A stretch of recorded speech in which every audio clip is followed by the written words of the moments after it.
So, you went to the Emmys. I did. So, so there was this thing that I got into an argument with someone about, which was how Sterling K. Brown, he got played off. And they do that to everyone. But they cut off his microphone, too. They not only played the music, but they cut off his microphone entirely. Which they don't do to everyone. Which they hadn't done. He was towards the end of the show, and they hadn't done that to anyone else. And this person was like, they're going to make it about race, but I don't think that's what it was about. And I was like, first of all, who's they? The media. Okay, whatever. I was just like, listen. You can think what you want to think, but you can't know that it wasn't in some way related to race. Yeah. Because you as an individual is not able to unpack all of the conscious and subconscious bias that the people that were producing and actually controlling the sound of the show were making, the people making those decisions. You can't know how they made those decisions and what affected those decisions. And I guess Nicole Kidman went on for much longer and didn't get played off. And this person's argument was that she's a much bigger star. And I was like, well, Nicole Kidman's not actually a big TV star. This is really her first big TV role. Yeah. And Sterling K. Brown won an Emmy last year. And this person was like, well, I didn't know he won an Emmy last year. I was like, well, I mean, I don't know why you don't know that, but... I watched all seasons of Army Wives only for Sterling K. Brown. Because he was amazing on that show. He was so good on that show. It was kind of interesting to watch him be on such a shitty show, but be such an amazing actor. Yeah. Yeah, and this person's impression was that he was, like, new to the TV scene. And I was like, you don't actually... Just because you are just aware of him doesn't mean that he's new. Yeah. And it just, like, the argument went in circles because I just kept being like, you can't, like, you can have your opinion, but you can't say for sure that it wasn't in some way racist. You can't know that. And the opinion, okay.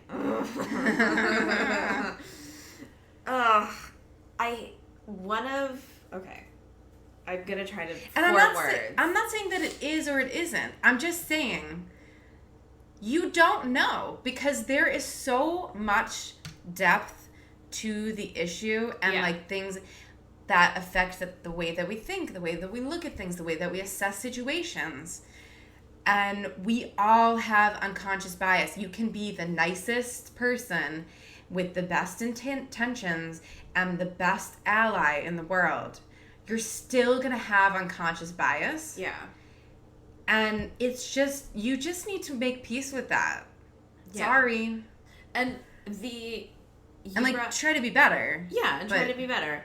And you brought up you can't know. You can have your opinion, but you can't know. I swear to God, if one more person says to me, well, it's my opinion and I'm allowed to have my opinion, in arguments where they are frustrated that someone has their opinion, like has a different opinion from them, I'm like, I lose it. Oh, yeah. It's so hard for me. Yeah, I got a little of that in this argument, and I was like, well, my opinion is that you can't... You can't just decide that it's not racist. You weren't saying they weren't allowed to have an opinion. You were saying that, yes, it's your opinion. That really means nothing. It means absolutely nothing. And you can't know. And that's true. The part that you were trying to get across is true. And that's not opinion. It's truth. Yes. And actually, the other thing is just like, maybe it's not racist in some way. Fine. But you know what? Even if it's not, and I'm just saying, you can't know that, but even if it's not, I don't have a problem with that being the conversation. Yeah. Because we're talking about it. And that's always going to be a good thing. Yeah.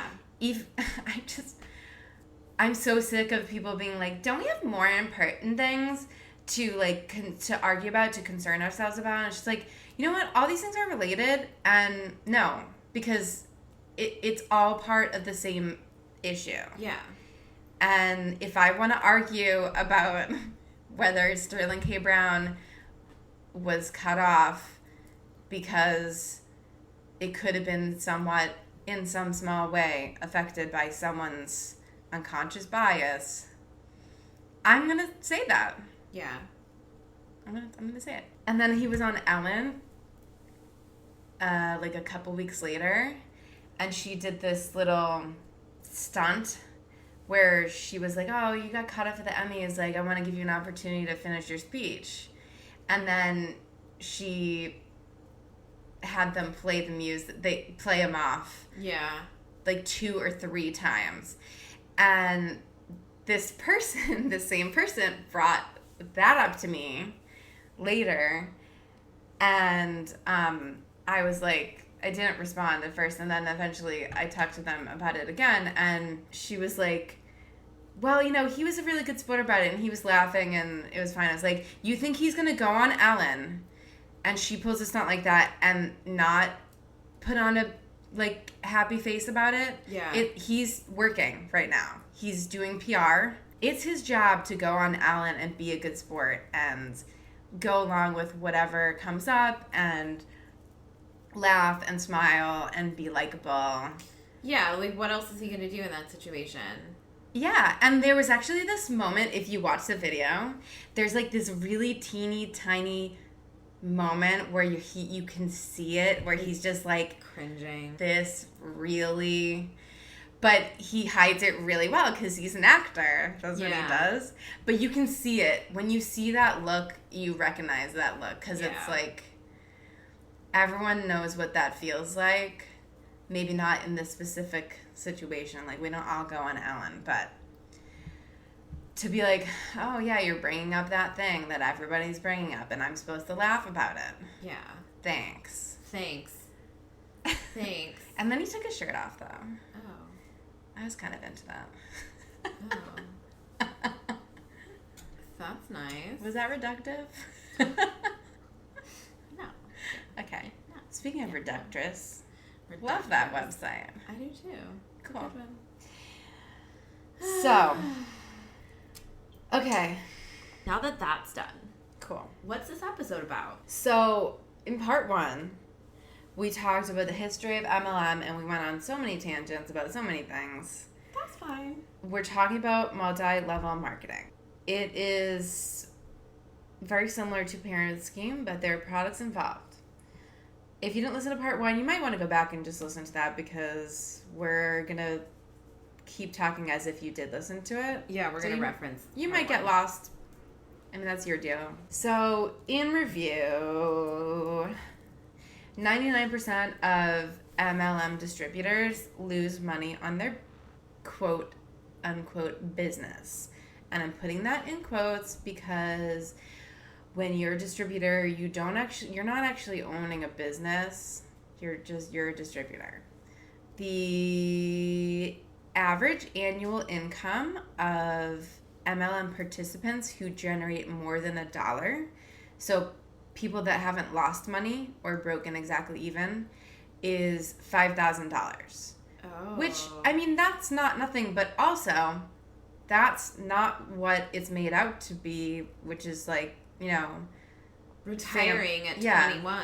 And like sending your family on vacation and buying a car. Like, you can't even buy a used car for you can buy a used car for $5,000, but it's going to be like 10 years old. Yeah. That's not a lot of money. That's less than $1,000 a month. The labor that goes into having to sell even that much. Yeah. You aren't making minimum wage. Oh, no. Absolutely not. No. Between 74 and 78% of direct sellers are women. And that's just, the reason I have a range for that is because it depends on the source. I saw a couple different numbers in a couple different places, and I'm not sure which. It might just be one is an older number a little bit of background. I tried to find more about socioeconomic background, and I had a really hard time. Which I think is really interesting because I feel like somebody would have done some research. Yeah, I really couldn't find that. I couldn't find anything about age either.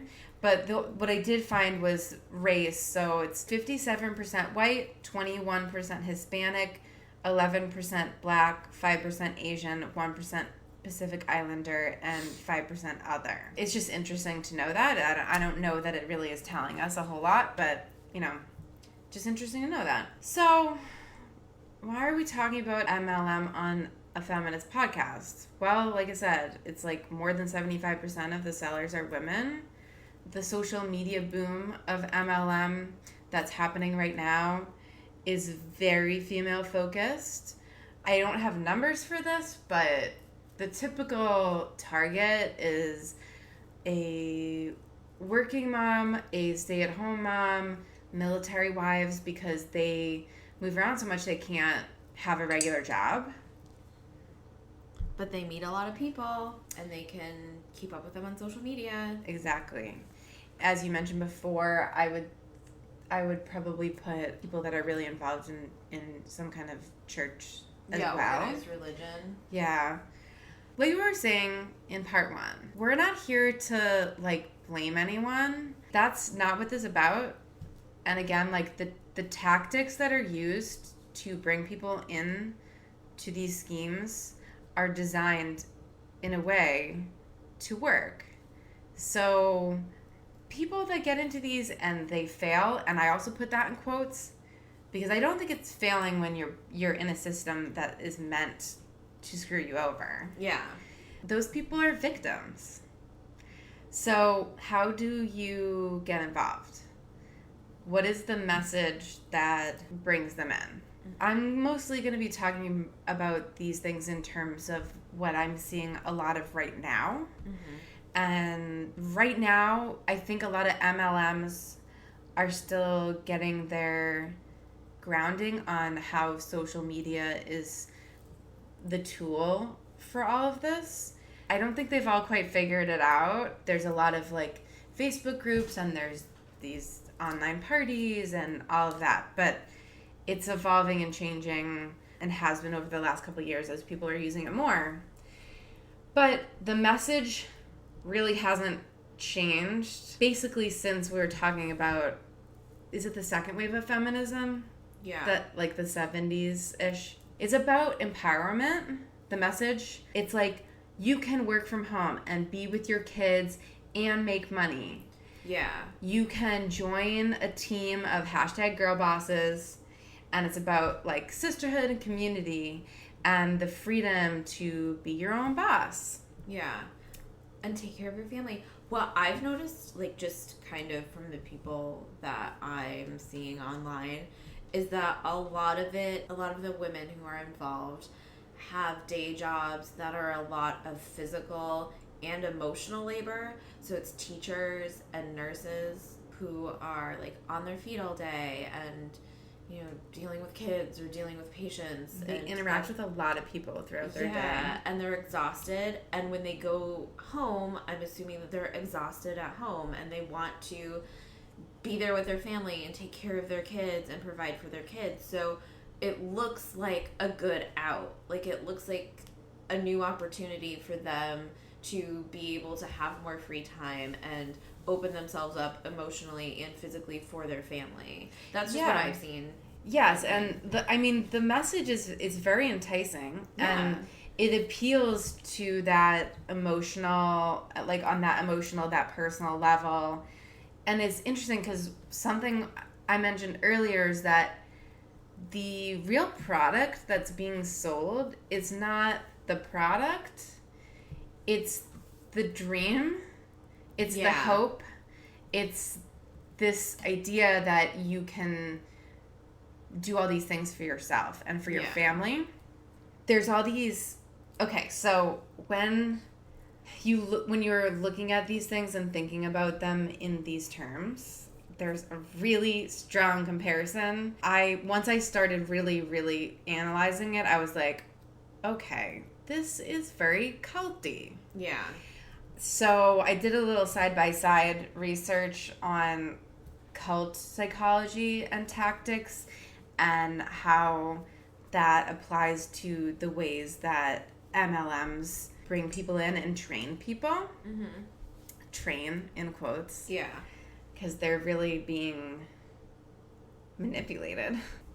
The thing about getting involved with the cult is it's providing something that as humans we all are looking for. Yeah. It's a sense of identity. It's a sense of belonging. It's support, whether that's emotional. It's being welcomed into a community that already exists and you get to just come in and be a part of it. On the MLM side, it's be a part of my team, join a community of boss babes, making it happen for themselves. Like, that is... Boss Babes reminds me of Boss Baby. I didn't watch it. I didn't either. No one did. For obvious reasons. Sorry, keep going. I mean, but that's the parallel there. And then you look at demanding compliance, emotional manipulation, and persuasive techniques. So the first thing that you do when you get someone into a cult is that you isolate them from the rest of their world. Yeah. You have them cut people out of their lives that don't, quote, unquote, support them. And how that applies to MLMs is people in the upline use language like haters and jealousy and like forget people that aren't supporting you in your business and your dreams. Yeah. When people become isolated like that, they then become more dependent on the community or cult. It isolates them from the people that would be there to encourage them and support them to get out. Yeah. When they realize they want to get out. But by the time they're at that point, all they're surrounded with is other people that are in it, and there's no one there to help them out. Yeah. So then, after you're in, like, discouraging questioning and critical thinking, which is, like, demanding obedience and compliance, and MLMs even use the word compliance for certain rules that they can and cannot do. Like LuLaRoe, you can't, LuLaRoe, you can't advertise prices below a certain point. Yeah. You can't, like, do certain sales. Like, you can't do this and that, whatever. They even call it compliance. Where if that was your own business, you could do that. Yes. Because you would be buying a product at wholesale that you would then own. Yeah. You could sell however you want. So on the MLM side of that, it's like the language they use is not being a team player, or you need to just trust your mentors who know what they're doing. They want you to succeed. Part of discouraging questioning and thinking and critical thinking about things is this message of everything needs to be positive all the time. Yeah. It's positive. You have to believe in the product or your customers won't. You have to be emulating this image of success. Yeah. You have to show people how much your life has changed in a positive way because of this product and because of the community that you're now a part of. Then, of course, you know how you'll see somebody will post on Facebook and they'll be like, looking for recommendations for acne care or whatever. Mm-hmm. And then someone in the comments will be like, oh my God, I have the perfect thing. I'll PM you. Yeah. Message me. Yeah. So this whole removing from public thing, I think that's the evolution of the way Amway used to do things. Was more like, it was all very mysterious at first. It's a business opportunity. Come to this meeting. Yeah. And then you go to a meeting and you still don't really understand what it's about. And you get a little bit more information, but then you have to go to another meeting with different people. So in that way of doing things, they're really they're trying to get you invested in something. It's very similar to, and I'll talk about this a little more, but the mindset of gambling. Yeah. Once you've already invested something, even if what you've invested is just your time, you're more inclined to keep going. Yeah. Even if all you've invested is time and all you've gotten out of it is like it feels like a personal connection, because it's usually one person that brings you in. Yeah. And they're there every step of the way for all these meetings, so that you're always seeing the same face and they're building that connection. I think what we're seeing now with the way that social media is, like, people aren't doing those kinds of meetings anymore. It's not like that. That tactic has evolved now because everything is always everything's online, everything's moved to the internet, and Facebook is like this removing it from the public arena. Yeah. And making it a personal connection. It's not quite the same, but I think that's where it's moving towards. Yeah.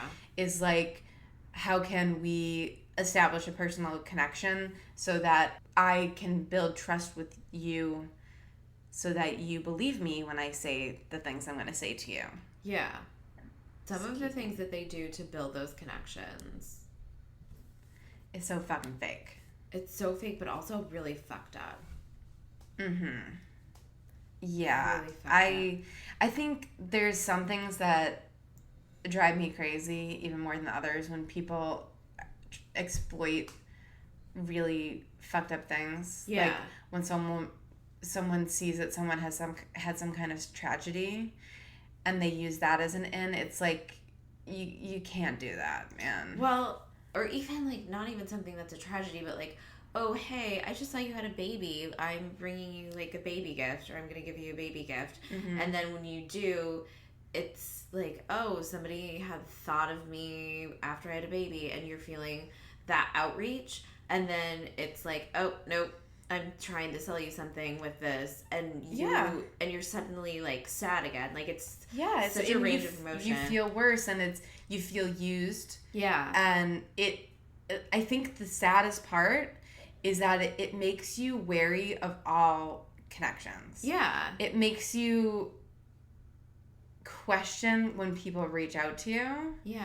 And I think that's really sad. Like, I don't want to be that skeptical. Yeah, if I hear from somebody that I haven't talked to in like 7 years, my first thing I don't want to think of is MLM, but it usually is. I know. And most of the time I don't even respond, because I'm just like, that's where it's going to go. Yeah, exactly.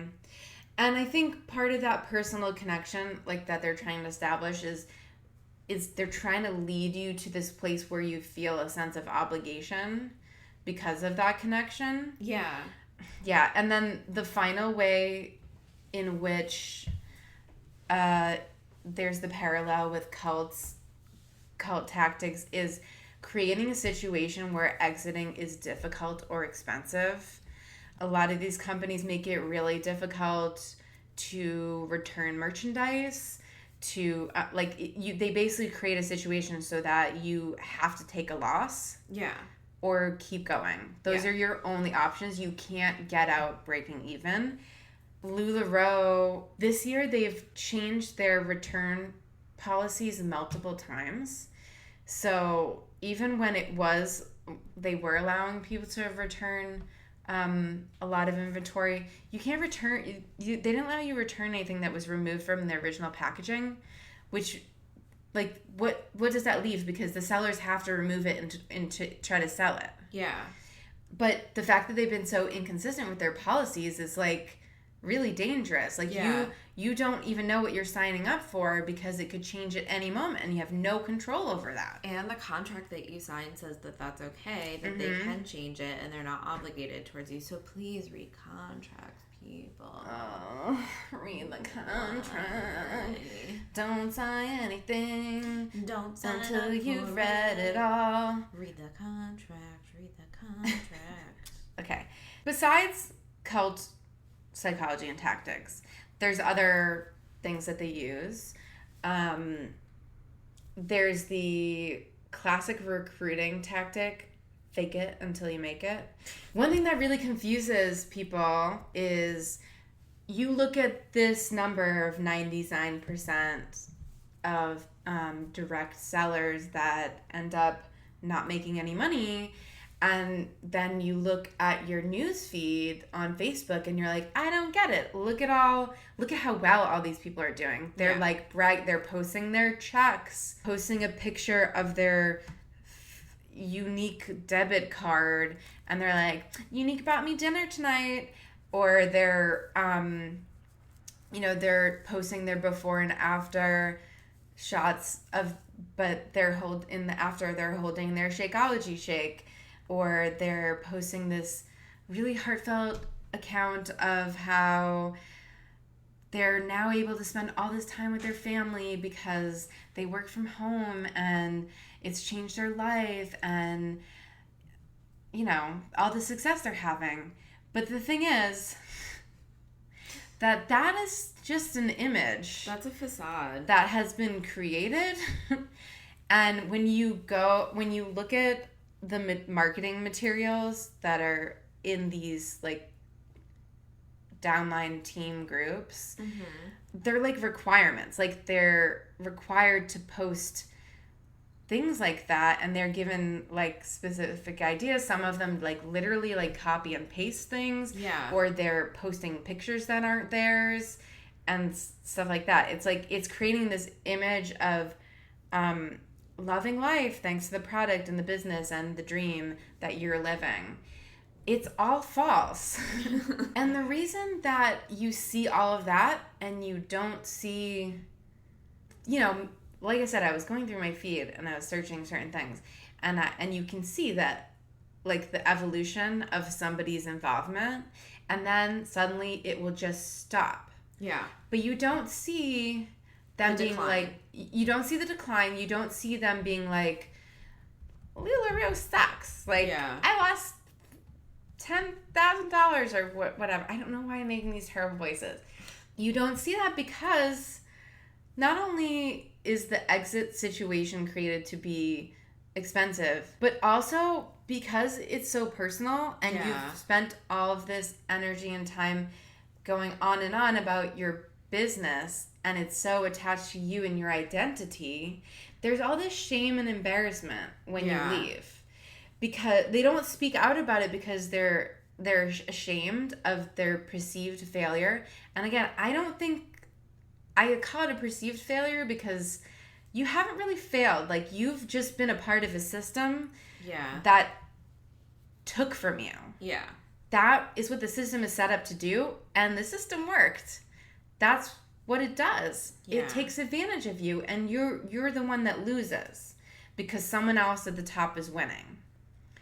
And they feel bad that they've brought other people in and have lied to them, that they lost their money. Like, I feel ashamed even when I just like accidentally forget to pay my credit card on time and I get a fee or something. I need to pay my rent. Yeah, tomorrow. Today's the 1st. Thanks for that. You're welcome. I mean, I feel ashamed. Like, I do too. When I feel like is a stupid mistake. Yeah. And that's a very personal thing for me, and I totally get it. Like, I really get that, and it also is because there's this sense of failure and feeling like it's all your fault, because the branding message all around the company is about success. And like, if you stick to the program, if you work the program, if you put the work in, you will succeed. If you don't succeed, you're the problem. Yeah. And that's what they tell you over and over again. So you eventually start to believe it. And there's the blame part. So like, your upline will be like, they don't want you to leave because then they lose out too. Yeah. So it becomes their job to just make sure you stay no matter what it costs you. Yeah. So they're throwing out all kinds of tactics, but they use blame a lot, and it's like, how can you expect to sell if you're not posting on social media 3 times a day, if you're not investing in demo products so that people can see you using the product, if you're not wearing the unique makeup every day, if you're not posting this and that and whatever. And it just all comes back to, it's your fault. Yeah. If you don't succeed because you haven't worked it, you haven't put the work in. Yeah. I also think there's a interesting parallel with gambling. Mm-hmm. I am not a gambler So, like, for me, this is a intellectual, like, understanding of it. Like, I get it, but I don't get it. Like, Yeah. I'm not that kind of person. It doesn't appeal to me. I don't like feeling that way. Like, I feel out of control. Yeah. And I like to feel in control. That's my personality. So it doesn't appeal to me, but I can understand it from an intellectual perspective. But yeah, it's not me. But if you really believe, if you just put the time in and you do the work, which, if you're told over and over again, you're going to believe it, then... and you don't believe that the system is set up to exploit, which it is. And, like, another thing we were talking about cults, I feel like another thing that they do is, with MLM, is love bombing in the very beginning. So they're like, you can do this. You're really, like, you'd be perfect for this. Yes. Oh, you're perfect because of this. Like, you'd be really good at this. Mm-hmm. And that continues. And they continue to do it with a lot of family. encouragement at the beginning. Yeah. And then, and I was going to mention this too. It's because so much encouragement at the beginning, and then as you're failing, it's either encouragement in the line of, like, you just need to try this, or, like, this is just a rough patch. If you put in the work, it's going to pay off, or whatever. And then at some point, it kind of takes a dive, and it goes to the blame part. Yeah. And it's like you're always, like, trying to work back to that part where you felt really good. Yeah. And someone was telling you how great you are and how good you are at this, and, like, I think they put, like, in your first couple sales, it's like, oh my God, and they post, like, I'm so proud of so-and-so, and all of that, and, like, they, like, break you down so that when you're getting beaten down, you're like, I just want to get back to that point. Yeah. But you can never get back there. No. But I think with gambling, it's like you continue to buy in because you believe that the system is set up for you to succeed. Yeah. So you think, I just need to hold out for the win. I just need one more push, one more, like, I'm going to win on the next one. It's going to be the next one. And then when you make that 2 sales, you're like, okay, I'm on a roll. Like, even if you were down before that, suddenly you get on that high again of winning. Yeah. And it's like, okay, now is when it's gonna start. This is, and instead of when you're down, you getting out, you're looking for that win, and then when it comes, that's the reinsurance. But it's not. It's just leading you further down that path. But the house always wins. And that's another way that it's similar to gambling. And I think that's why you see people that have done direct sales in the past and got left do another one in the future, because I think they really truly believe that they can succeed. It just, maybe that wasn't the right product for them. That wasn't the right, it's just that belief that I can succeed. Yeah. Oh, and also, and even if you've done it in the past, they're coming to you and they're like, but our company is different. Mm-hmm. But I know you tried doing this in the past. I know you tried doing Mary Kay in the past.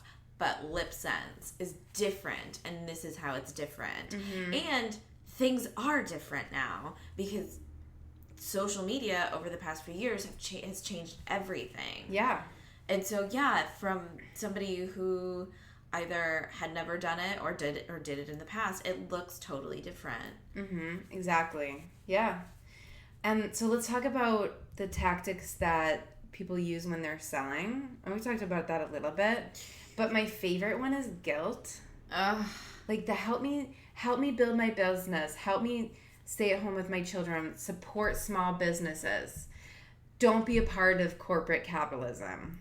I mean, I roll. Yeah. Because you are. Whether you think you are or you're not.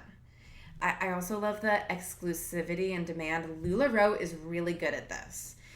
Because they figure out what's popular and they make very small amounts of it. Which is twofold, because it creates demand for that particular product. Yes. Or pattern, whatever. And it also creates the need to order lots and lots of inventory to get those unicorns. Yes.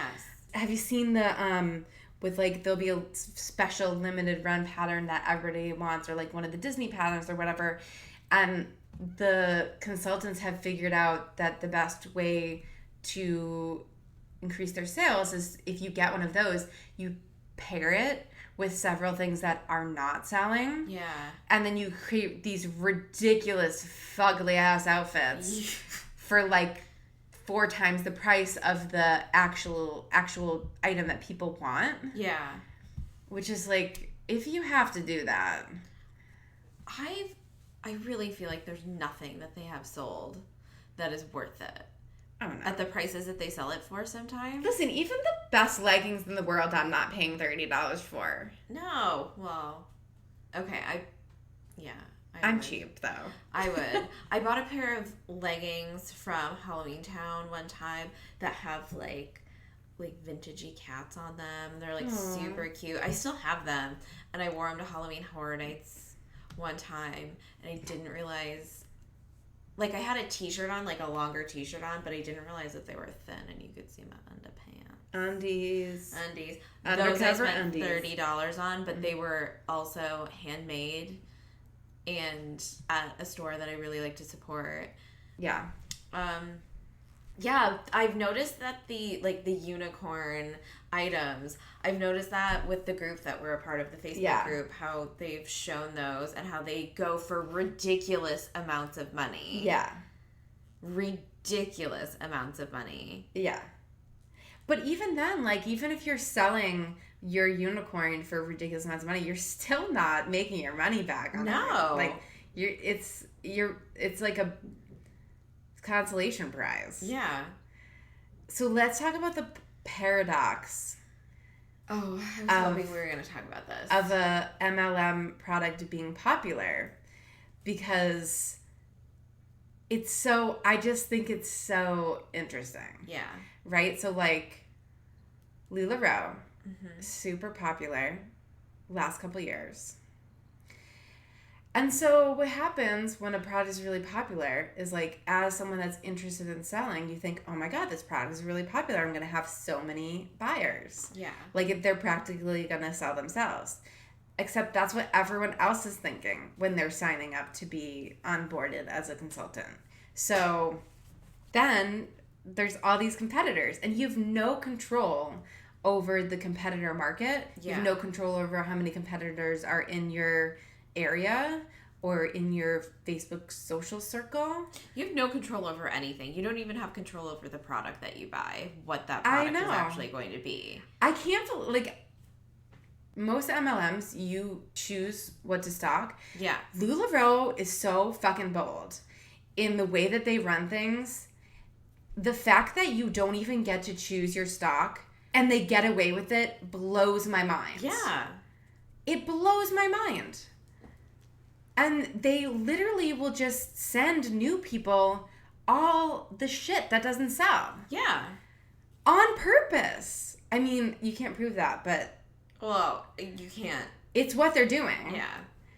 There's also the paradox of creating your downline. Yes.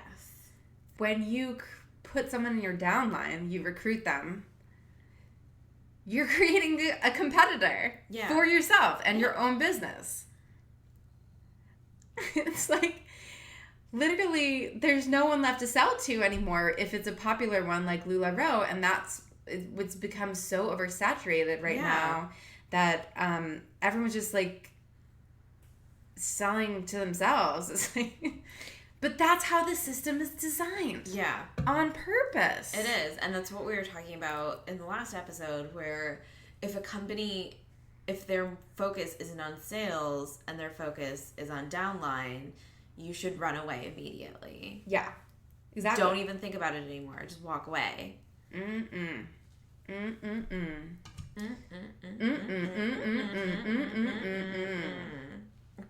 Walk away. Walk away. Okay. Make that noise when you walk away. Just go. Just like walk away and just be like, Okay, so finally... I want to talk about. This is where we're gonna get opinionated. Okay, I think I know what you want we didn't have opinions before. Now we have opinions. No, just kidding. We had opinions before. I think I know what this is where we're going to have some opinions because, and I think there are going to be a lot of listeners who that might not agree with us. I'm okay with that. I'm willing to take I have the same opinion about this risk. We can take this risk because I believe this, and it's okay if you don't feel the same way, but like you're not going to change my mind. So, in our opinion, ethically speaking, it's inappropriate to purchase any products from these companies. I think it's ethically wrong. Yeah. I think it's hard because if you have someone in your life that you care about, they're using these tactics of guilt to get you to make purchases and support them. And you run the risk of losing someone in your life that you care about if you don't support them. And you have to see them struggle, which is always... It's hard to do. The instinct when somebody is struggling that you care about is to help them. Mm-hmm. But listen, you're not helping them. Trust me. Because, like we said with the gambling thing, all you're doing is digging them deeper. Yeah. Because they're having a minor success that is creating this false sense of, like, that they're headed in the right direction. And you're opening yourself up to being recruited. And I just think it's wrong because regardless of helping one individual person, you're also helping this company that is exploiting tons of people. Mm-hmm. And I think that's wrong. I do too. I think it's especially wrong to purchase from these companies because you enjoy the products. You can find a product that's similar to any MLM product. These are not special. These are not special the world. Products. Yeah. That is not associated with an MLM, and it will probably be cheaper. It will probably be better quality, and you won't have to deal with any of this bullshit. And honestly, you're just being a slave to convenience if you don't. Yeah, because I totally agree. There's no other reason aside from that you don't want to put the work in, and instead you will contribute to the failure of these people, and that's unfortunate. And I understand, like, maybe purchasing something and not understanding the mechanics of MLM. Yeah. But now that you understand... Because you've listened to this podcast. You get it, and maybe... Just don't do it. Don't do it. Don't help these people at the top that are exploiting working moms. Do not help Deanne. Stay-at-home moms. You're not helping them. You're really not. And that's where I stand on it. That's where I stand. I'm not changing my opinion on it. You can disagree, but that's where I'm at. Yeah. Once again, I don't think that there is a product or that there ever could be a product that I would be like, oh yeah, I want to buy that from an MLM. I can't think of one. No. Okay, that's a lie. Well, no, I used to really like Pampered Chef products. Yeah, and in the 90s and early 2000s, like a lot of those they were pretty innovative. Yeah. And a lot of those products were like the first you'd ever seen something like that. They were great. But like now there's kind of no excuse because like you can find any of those things. Yeah. And you can find, like you said, cheaper. I still have a pizza stone from when my mom bought it decades ago. My mom has a Pampered Chef pizza stone. They're the best. And the measuring cup that you like. Oh, I have it in my drawer right now. It's like squirt out. Not really squirt but it out, but our measuring pops cup, out. Yeah, it like pops out. But that's like decades old, and I don't think that their products are like that anymore. And at the time, the products were really good quality. Yeah, like, they were made with good materials and everything. Like, when I make that statement, I'm really talking about now. Yeah, we're talking about the modern companies that have been created, within the past few years or have been updated within the past few years. Yep. That's what we're talking about. That's what we're saying. That's what we're saying. We're sticking to it. Sticking to it. That's just our opinion. Man. Listen, we're not here to be nice. Mm-mm. We're not here to make you feel good. Sorry if you got the wrong impression on that.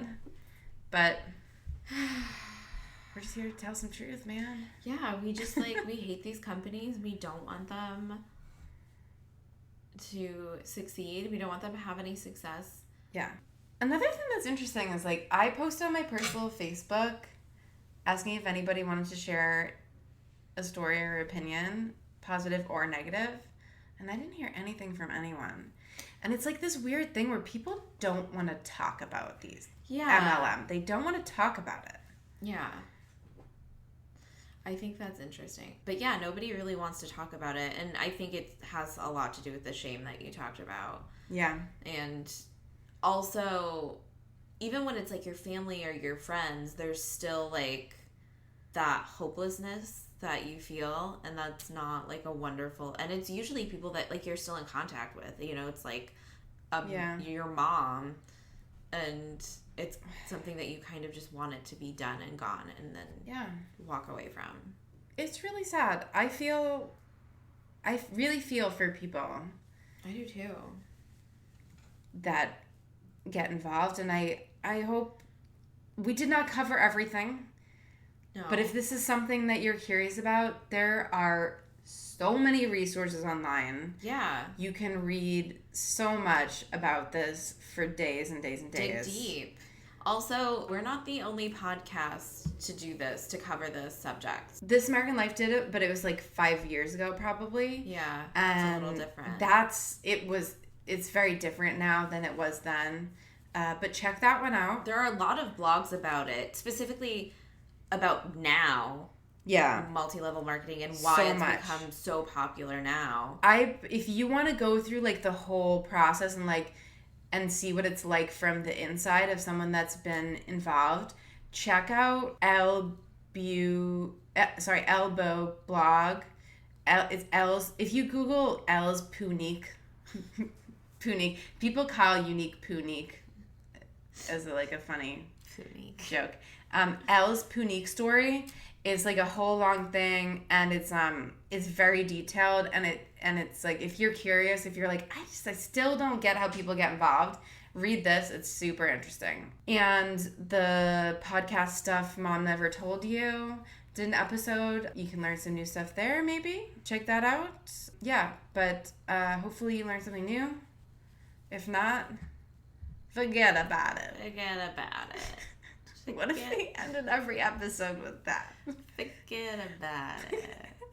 Wait, what was from the last episode? Get natural with us? Get natural. Forget about it. I don't even remember why I said that. I don't know. Weesh. I liked it. Yeah, so please share this episode with 5 of your friends. With 5 of your friends, they'll share it with 5 of their friends. And then, in the end, we'll all be cooler. Yeah. And more empowered.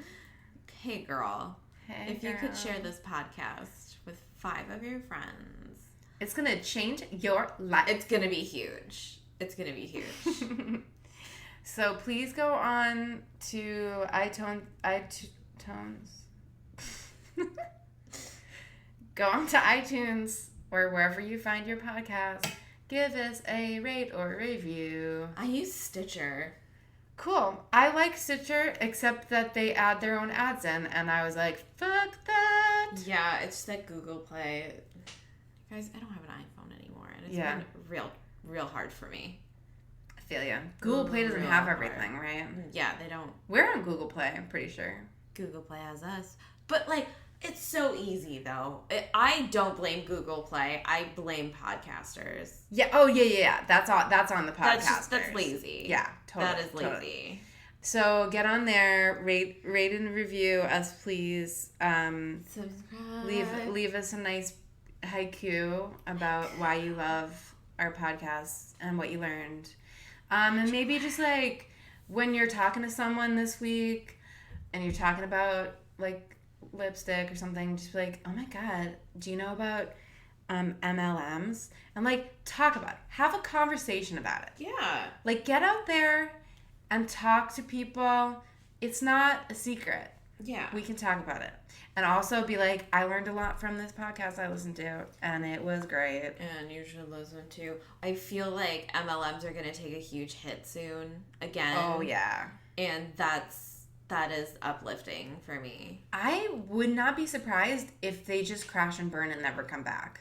Yeah. Because even though they think that they're doing really well right now with social media, that's because, you know, you can spread it. There's a record of everything. Also their downfall, because you can spread everything so quickly. Mm-hmm. And that's what's happening. People are spreading their stories more. They're talking about it more. And these companies are failing because of it. More lawsuits are popping up. Yep. They, you know, and like you mentioned before, LuLaRoe, that's the first time I've said it correctly. LuLaRoe, they changed their return policy several times this year, and that's because they're getting scared. Oh yeah, that's a sign of struggle, yeah. And like that's because they're getting scared, and that's because people are starting to talk about it more. So that's what we're trying to encourage. Talk about it more. Know, like, when you see it. Oh, and if you haven't already, watch the John Oliver segment, which is really great too. John Oliver's great. That's a really, really, really great, kiss him on the well-researched segment, and John Oliver is adorable. Yeah. And there's like a real, like at the end, there's like fireworks and shit. It's cool. Oh yeah, I think I've seen that one. So watch that if you want to learn more. There's also a documentary. I think it's specifically about Herbalife. It's called Betting on Zero. Oh. I haven't watched it, but I don't know anything about give it a Herbalife. try. But all I know. I forgot. Someone tried to recruit me for Herbalife once too. Oh, okay. Yeah. Thanks. I got this call out of the blue. Oh. From this person I worked with on a movie, and it was like a year and a half later, and I hadn't really seen them in a while. And they were like, "What's your fitness routine?" And I was like, "I gotta go." That's weird. It's a weird thing to ask me right now. Yeah. Yeah, I think he was new to it because he hadn't quite gotten his spiel down. Spiel. Yeah. Herbalife, the only reason why I know about it, that I found out about it, was because I, like, sometimes for like, I'll make a tea and I'll tag, like, what the tea is, like, on Instagram if I post it, but, like, I'll make it. So it's, like, herbs. Well, if you just type in herbal, it's just like all of the tags that pop up are all Herbalife tags. All over that. Yeah. Listen, here's my thing. If you want to have a stay-at-home business, I am all for the stay-at-home business or the side hustle. And, like, big reason why all this stuff is very popular right now is because as millennials, we are living in a gig economy, which is my new favorite term that I learned recently. And, like, everybody's encouraged to have a side hustle to, like, put yourself ahead of your goals and, like, get rid of that student loan debt and everything. I'm all for that. It's great. But listen, if you're going to take $5,000 and invest it in starting your own business, start your own business. Yeah. Do some research and see what's popular. Like, what are some trendy products that you can make yourself, that is not oversaturated on Etsy? Put $5,000 into starting an Etsy shop. Yeah. And I guarantee you will do better than if you start selling an MLM. Yes. And you'll probably put in a lot less time. Yes. That's my spiel. I love selling on Etsy. Me too. It's just like a nice, fun, like, side hustle. It's good. I get to be my own boss. Yeah. I'm a boss babe. Are you a boss babe? Yeah. You're a boss babe. Yeah, I'm a boss babe. Hashtag boss babe. Hashtag boss baby. Cool. That's that. That's that. Thanks to Dolly Parton. For all that she does. For your inspiration. And being our light. Our goddess. Our inspiration. And the Holy Trinity, Dolly, Jane, and Lily. Love you guys. Is that sacrilegious to say? Who cares? Do I care? I don't. Follow us on social media. At She's Lame Podcast. At She's Lame Podcast. Email us with questions or suggestions, or, you know, you want a recipe, we've got it. Or pics of your dog. Not your dick. Oh, do not send us dick pics. I'm so over Unless that. you want us to rate and review it. We will. Oh, I mean, I've rated and reviewed a few dick pics in my day. Let me tell like, you. here are the categories. Lighting. Setting. And character. Yeah. So one time I tried explaining the concept of dick pics to my mom, and she did not fucking get it. No. She was like, "What? Why are they sending you pictures of their dick?" Because one time, Yeah, I don't know either, Mommy. I don't know. One time we were watching a commercial, and there was an actor in the commercial, and I just, like, casually told my sister, I was like, he sent me a dick pic once. And my mom was like, why? Why are people sending dick pics? But why? They just unsolicitedly sent you a picture of their dick? Yeah, Mom. Yep. That's how it works. Uh-huh. That is how it works. Uh-huh. Uh-huh. Cool. So, yeah. Do or don't, but just know you're opening yourself up to that. We won't post it, but we'll definitely post the review. Oh, yeah. And I'll draw a picture. So. Yes. All right. All right. She's playing. Boss Babes out. She's playing.